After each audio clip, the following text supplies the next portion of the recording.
For all of us who are spiritual, we're aware that if every human being in the world would simply not react to other people's thoughts, words, just quietly be aware, the world would change overnight, completely. And that's not even spiritual at all, except for the fact that the entirety of the world, for all of us who are spiritual, is a collection of thought forms. The adepts living in the mountains of Tibet that I met many, many years ago, 60 years ago or so, had a pure quiet, transcendent quiet that you could not imagine. So they spent thousands of years in this practice of nonviolence, whatever, compassion, and it actually works if you take it to fruition.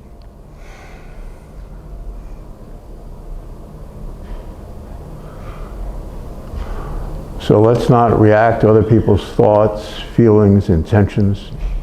And it's shocking how swiftly the parade of nonsense will vanish before your every step, your every breath.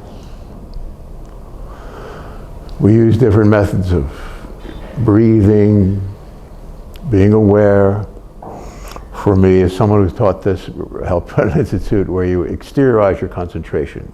It's like if you stare at a wall quietly for a period of time, as I've done when I had my place in the Redwoods 55 years ago. I would just look at the wall or something and put an image of my mother or whatever, a holy figure in front of me or a candle. And I just try to concentrate on the candle. Although I had all the spirituality, I was just trying to figure out what's going to help this insipid world of ours. So if you're staring at something you get to 20, 30 minutes, the whole world disappears because you're not reacting to any thought form. It is that simple, especially if we are now aware of our own spirituality. It's not more than that. Yet try to get to that 20 minutes. So you'll spend a few minutes here, 3 minutes there, 5 minutes there, and then one day, 8 days later, 9 days, you're like, oh. And the world kind of implodes, and there's no world. There's just this openness, a space. There's a light, kind of ecstasy, calm to it, and something thrilling beyond it that there are no human words for it, because the spiritual consciousness has nothing to do with humanity whatsoever. Humanity is the collection of thought forms, all of it. I say this laughingly, but it's not, but it's deadly serious, because people, whoever they are, think they are, live in tremendous pain, don't they? And that's why we do it. Maybe 1 in 3 or 5 or 100 are very spiritual like you are, and their pain in their life will go up in smoke. Once they're addressed, once they're listened to, once you practice this and you have a friend and you're there for them, they'll let go of their case, as it were. Of course, there are details. We'll discuss them this morning. But the only reality of it is a kind heart and a true intention to not react, to not give up your dignity, your purity, your kindness, your understanding and your wisdom. And the more deeply involved you are with this, the more the dreadful dark force will come at you through the day and evening hours. Sleep will be very difficult, but very joyous. You'll have a war every evening, and you will love it, because every image of the dark force of the world will be coming at you. People you think are your best friends will be accusing you of that, or thinking of this or the other.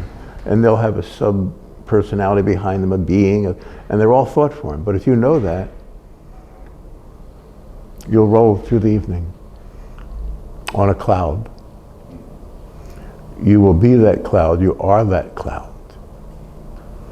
You're simply transforming yourself back to the cloud you were, that golden cloud of divine presence, essence, wonderment that we were before this birth.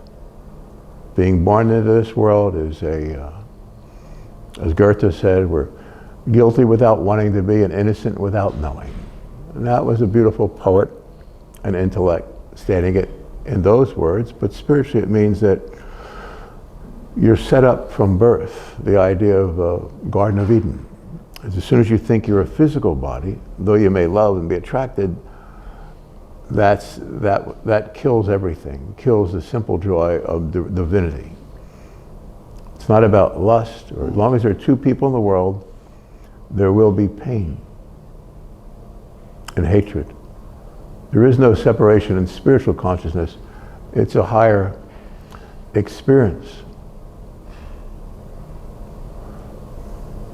There's this golden orb of divine presence that God is. It's infinitely precious. And you'll be aware of that for eternity. Shortly thereafter, practicing this form of spiritual nonviolence. But you'll be tougher, more tough, more powerful than anyone could understand. You'll overcome the world. All of it is in consciousness. And then when you're there and you don't react to anyone or anything, any of the vibrations, any of the thoughts, people will be safe around you. And the dark ones, the really evil ones, will be coming at you, often through people right next to you, even a family member, in different ways, subtle and profound. But as long as you stand your ground quietly, you'll rise to meet him in the morning sun, in late evening clouds, in the moonlight. You and God are the same person, if you can imagine that.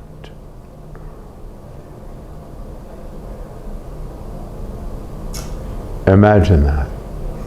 There's nothing wrong with you. You allowed yourself to fall into this, and that's why your whole case, like a psychiatrist, a doctor would say, your case is like, but you'll let go of everything that happened from birth to this moment.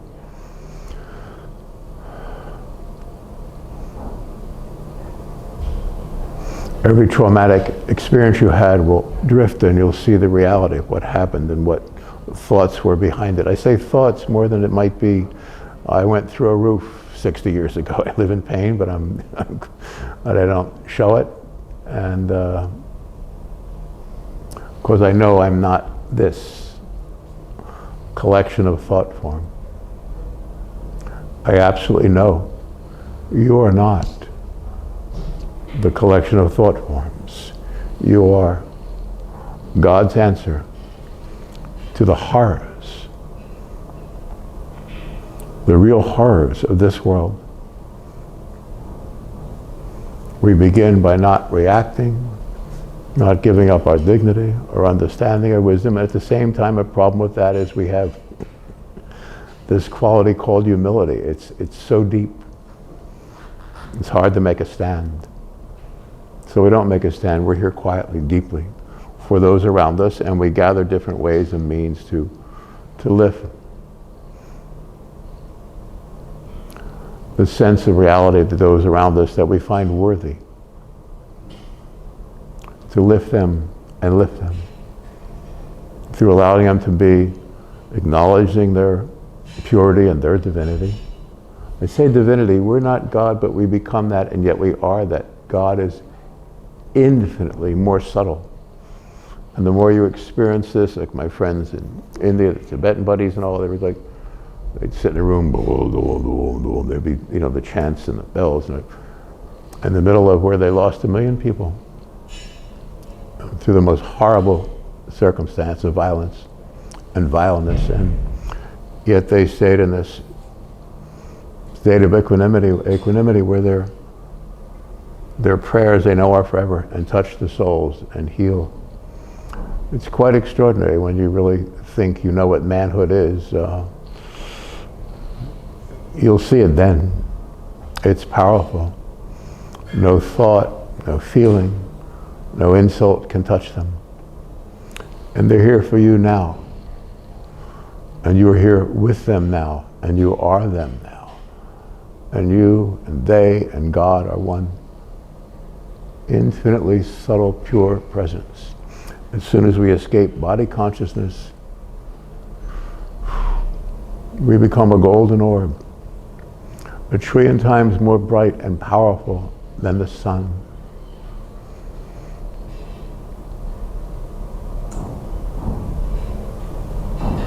If you're one subatomic, you're one like little light ray in the center of the sun, it would take you 150 years to move because of the gravity pull, you know, subatomic particles and all, for that ray of light to escape to the surface of the sun, because it's so compounded and it's light. So think of that as the glory and ecstasy of spiritual divinity. These are not just words, that's who you are.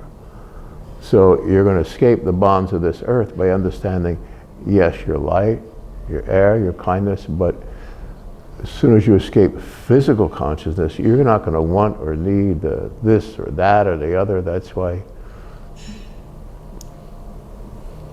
people don't eat or whatever when they try these spiritual experiments. But the point is, you'll become as God is. So it's 1,000,000,000,000,000,000,000,000 infinities more than we think it is. So once you're there, God will still always be God, but it's more wonderful. It's more wonderful than a hug or a kiss. But that's the gateway, isn't it? It's always the gateway. So we live our life with culture, with dignity, with kindness, knowing the end result, and that we are that. Forget all the human terms for it. Modesty, dignity, it's just, it's lighter than air.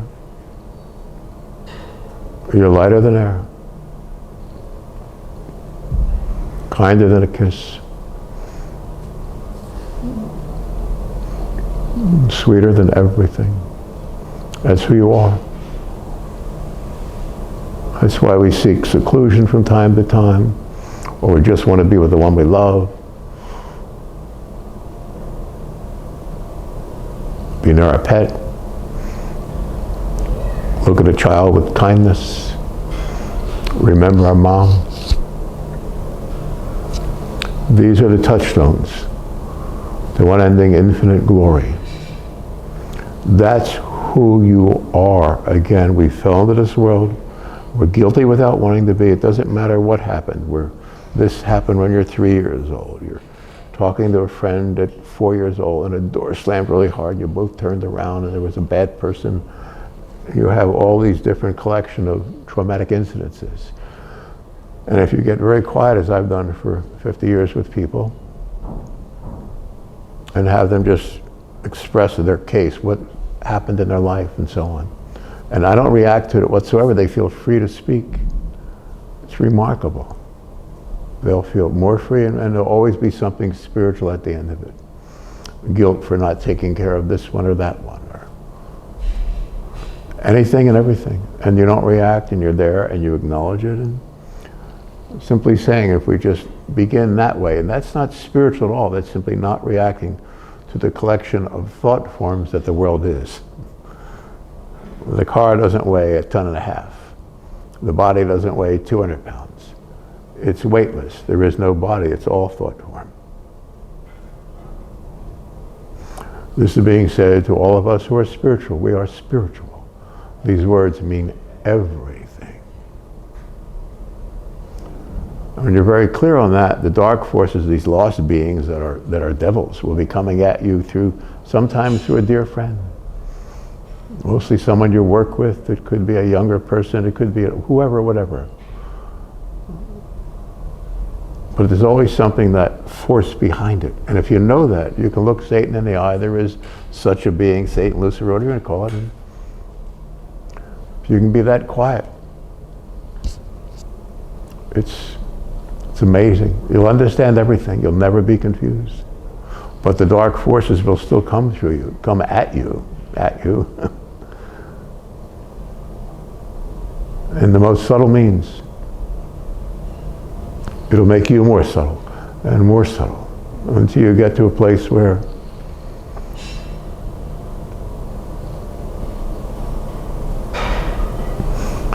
you're Him. You are Him. You are God. That's why the monks I knew and the lamas, they were My friend Frida Betty, the nun, they were like so humble that they weren't there. And their lives were much more miserable than ours are.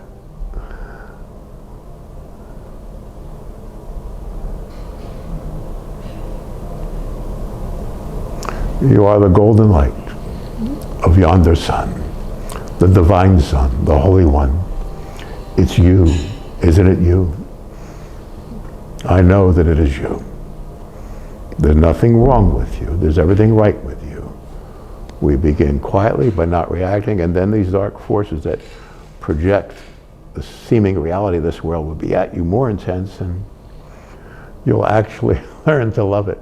Because you'll always learn a little edge more, a little better to help some other person, or 3,000 or 10,000 other people when you, oh, I got that, and so you get more subtle in your practice. Isn't that wonderful? That's your future. Forget the politics. You might get behind this issue or cause or family issue, but behind it all, you're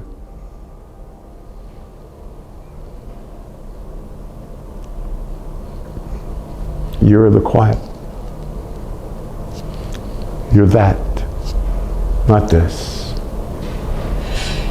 You're good, you're true, you're honorable, you're kind, you're free, you're whole, you're intelligent. God knows. I say intelligent, God knows, because people question us all the time.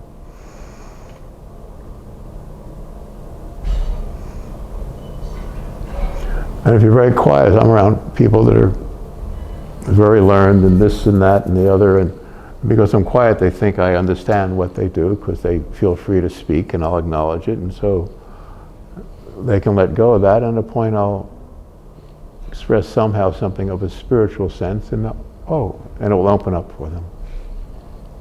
They'll stop being impressed with their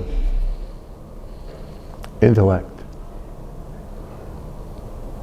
and they'll know it's you, the quiet one,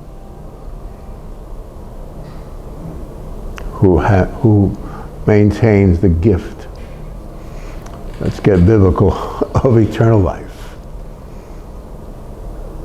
I think in the Bible Jesus said you will do greater acts than these, greater miracles than these. And that's for these times. It was like, and every wise person in the world has felt this and knew this, and this time is your time. You will end the seeming existence of a material world through simply understanding not to give it anything, that it's all thought form. And it begins by practicing not being here, simply being aware. And it's not an empty awareness, there's a subtle beauty to it, and dignity and kindness, and also a power. When I work with people, after I know they've let the case go to a great degree, then I'll introduce something of a spiritual sense. And then whenever it's right, which is most of the time,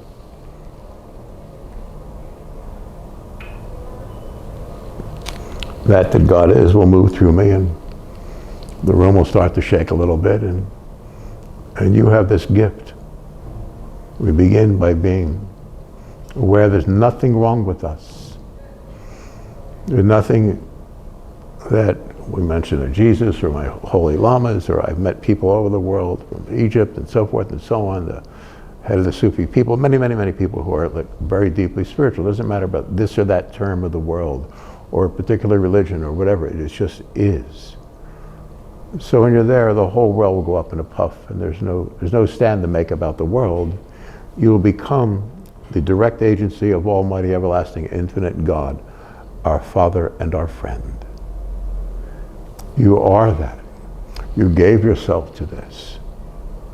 You will become God's voice shortly. You don't have to go anywhere, have to study anything, do anything. You've heard these words, you understand that it's your time.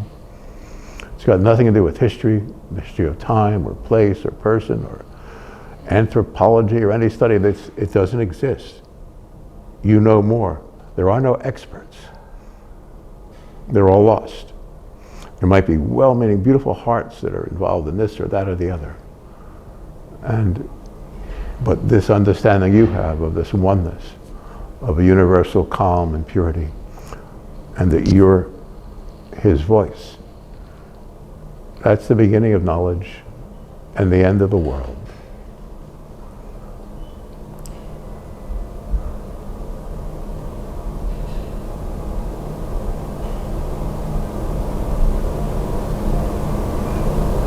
You are tomorrow's holy dawn. You're the last moment of time and ice and circumstance and things and not things. You're born at this time because there is no time. Again, while God will be with us every moment of this, from this moment on, whatever you need to know, to do, to think, to go through, it will come at you, it will be with you, it'll be the right thing, and forget all of history and time. The details will come to us each. We're each different. We've gone through different circumstances, traumatically, educationally, and we will be guided by the light. And knowing at the end and the beginning, I say this quite humbly, you are the light. There's nowhere to go, nothing to think, nothing to do. Not even a prayer in a sense, it's just an isness. Lighter than air, but not lighter than you. You are God's light. Everything will come to you. And the horrors of the world will collect around you. You'll do battle with very horrible beings. And it will just simply make you a little more quiet, a little more quiet, a little more aware. And your only difficulty with this is humility. That's why you don't fight back, but you learn to fight back by becoming a golden light that's stronger than steel. Like my buddies in Tibet. And throughout time and circumstance, I know many, many people like that.